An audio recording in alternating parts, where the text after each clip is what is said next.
Olá! No vídeo de hoje eu vou falar sobre como foi fundada a República na cidade de Roma na Antiguidade.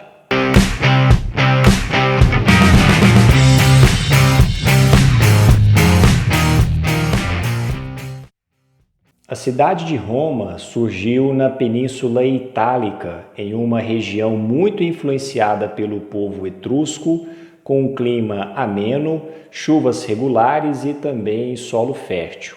Se vocês observarem no mapa que está aparecendo na tela, percebam que a localização geográfica de Roma era muito privilegiada, dada aí a sua proximidade com o mar Mediterrâneo, o que facilitava o estabelecimento de uma série de relações comerciais com outros povos. E existe uma lenda sobre o surgimento da cidade de Roma, que é a lenda de Rômulo e Remo. Esses dois caras seriam filhos do deus Marte e, por parte de mãe, eles seriam também descendentes de Enéas, que era um sobrevivente da Guerra de Troia e que, por sua vez, era filho da deusa Vênus. Portanto, de acordo com a lenda, Rômulo e Remo tinham ligação tanto com Deus Marte quanto com a deusa Vênus. Não custa nada lembrar, os romanos na antiguidade eram politeístas, eles acreditavam em muitos deuses, o que nos ajuda a entender o fato aí de que na lenda Rômulo e Remo teriam, portanto, origem divina. Bom, para encurtar um pouco a história, o que é preciso lembrar é que Rômulo e Remo, ainda segundo a lenda, foram amamentados por uma loba. Se vocês se lembrarem do mundo do futebol, vocês vão ter que o escudo da Roma, que é um time de futebol que existe na Itália hoje, tem aí a imagem de uma loba amamentando dois bebês, que é justamente uma referência à lenda de Rômulo e Remo, porque nessa lenda eles foram amamentados por uma loba. Na vida adulta, os dois irmãos acabaram brigando, o Rômulo matou o Remo e acabou fundando a cidade de Roma, isso por volta aí do século VIII a.C.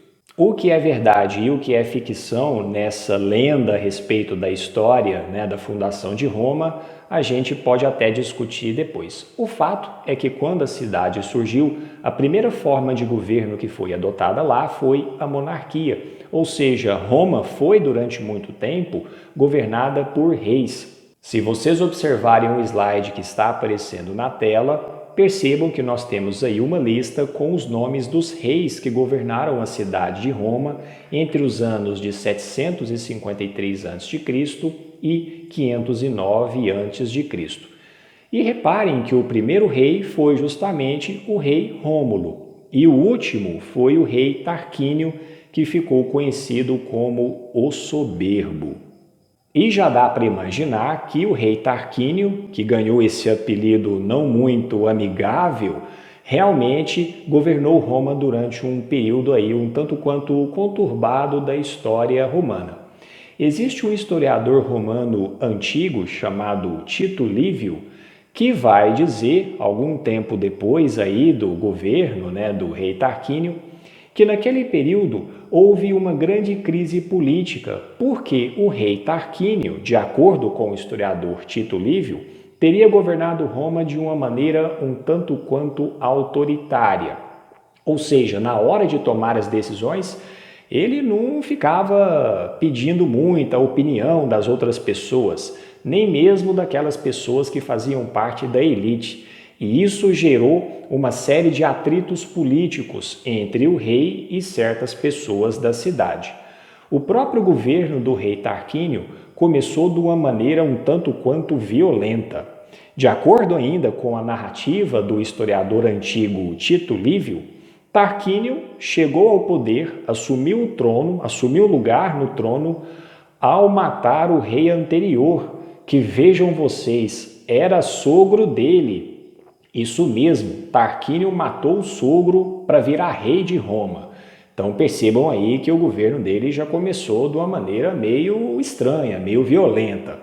E para piorar a situação, além do autoritarismo, o filho do rei aí um sujeito chamado Sexto Tarquínio estuprou uma moça chamada Lucrécia, que era casada. Depois de ser violentada, Lucrécia contou para outras pessoas o que tinha acontecido, quer dizer, ela foi estuprada pelo príncipe, né? E isso gerou um grande escândalo na cidade de Roma. Então, aquelas pessoas que já estavam insatisfeitas com a monarquia usaram, né, esse acontecimento aí do estupro da Lucrécia como uma justificativa mais imediata para derrubar a monarquia. E essa história acabou sendo retratada tempos depois no mundo da arte. Se vocês observarem, né, essa imagem que está aparecendo na tela, é na verdade um quadro, uma pintura do século XVI que retrata justamente o momento em que o Sexto Tarquínio ameaça, né, violentamente aí a Lucrécia. Vejam que na imagem o Tarquínio está vestido e a Lucrécia está nua. E se vocês observarem no canto esquerdo, nós temos uma pessoa que está ali presenciando a cena. Essa figura que aparece ali atrás, na verdade, é uma referência ao que diz a história. O historiador Tito Livio, que eu já mencionei anteriormente, conta que o Sexto Tarquínio ameaçou a Lucrécia. Se ela não se entregasse a ele a mataria, mataria um escravo, deixaria os corpos dos dois juntos e aí todo mundo ficaria pensando que a Lucrécia teria traído o marido com um escravo. A Lucrécia, nessa situação difícil, né, acabou não tendo muito o que fazer, então ela foi estuprada pelo Sexto Tarquínio e depois contou para as pessoas o que aconteceu com ela. Mas se você acha que a história da Lucrécia é triste, se prepare, porque fica ainda mais triste. Depois de contar para as outras pessoas o que aconteceu com ela, a Lucrécia acabou tirando a própria vida, ela acabou se matando. Por quê? Bom, a gente só consegue entender esse comportamento da Lucrécia se nós lembrarmos de um aspecto muito importante da cultura romana, que era o fato de que aquela cultura colocava uma série de obrigações em relação ao comportamento feminino. Então, os romanos na antiguidade acreditavam que para uma mulher romana ser de fato uma boa mulher, ela precisava ser boa mãe, boa esposa, cuidar de casa e manter aí a sua pureza, né? E uma mulher, quando era violentada, os romanos acreditavam que, mesmo sendo inocente, não tendo culpa, ela perdia a sua honra, perdia a sua pureza. E a Lucrécia, coitada, não conseguiria conviver com isso, não conseguiria viver, né, sem honra, sem aí ser bem vista, né, por aquela sociedade. Por isso ela acaba se matando. O William Shakespeare, né, famoso escritor, poeta, autor de inúmeras peças de teatro, escreveu um poema no final do século XVI contando a história do estupro que foi sofrido pela Lucrécia. Vejam o que Shakespeare escreve nesse poema. Pois aqui ela embainha no peito, cega, faca aguda que sua alma desembainha. Tal golpe rende-a da profunda refrega, daquela prisão poluta que a continha. Seus ais contritos legam as nuvens acima, alado espírito, voa pela ferida do destino danado a imortal vida. Eles dali Lucrécia morta vão levar, para exibir por Roma seu corpo sangrento, o torpe crime de Tarquínio a publicar. O que, feito com diligência, sem tardar, deram os romanos geral consentimento, punir Tarquínio com eterno banimento. Então percebam que Shakespeare, né, conta essa história destacando o fato, né, de a Lucrécia ter tirado a própria vida, né, depois do que aconteceu com ela, e também destacando aí o fato, né, de que depois da morte da Lucrécia, as pessoas que ficaram sabendo da história prometeram expulsar o Tarquínio de Roma. Esse poema do Shakespeare não é tão conhecido quanto outras obras do autor, como, por exemplo, a peça Romeu e Julieta, que é muito famosa. Mas trata-se de um poema que chegou a ser adaptado para os palcos, né? Inclusive, a Royal Shakespeare Company encenou esse poema, né, no espetáculo chamado A Violação de Lucrécia, que, aliás, foi encenado aqui no Brasil em 2014. Essa imagem que vocês estão vendo na tela é de um trecho, né, de uma parte desse espetáculo, onde a intérprete, a atriz e cantora Camille O'Sullivan, interpreta a Lucrécia. Voltando para o mundo da pintura, né, vejam nesta nova imagem o quadro Suicídio de Lucrécia, né, que foi pintado aí pelo Guido Reni.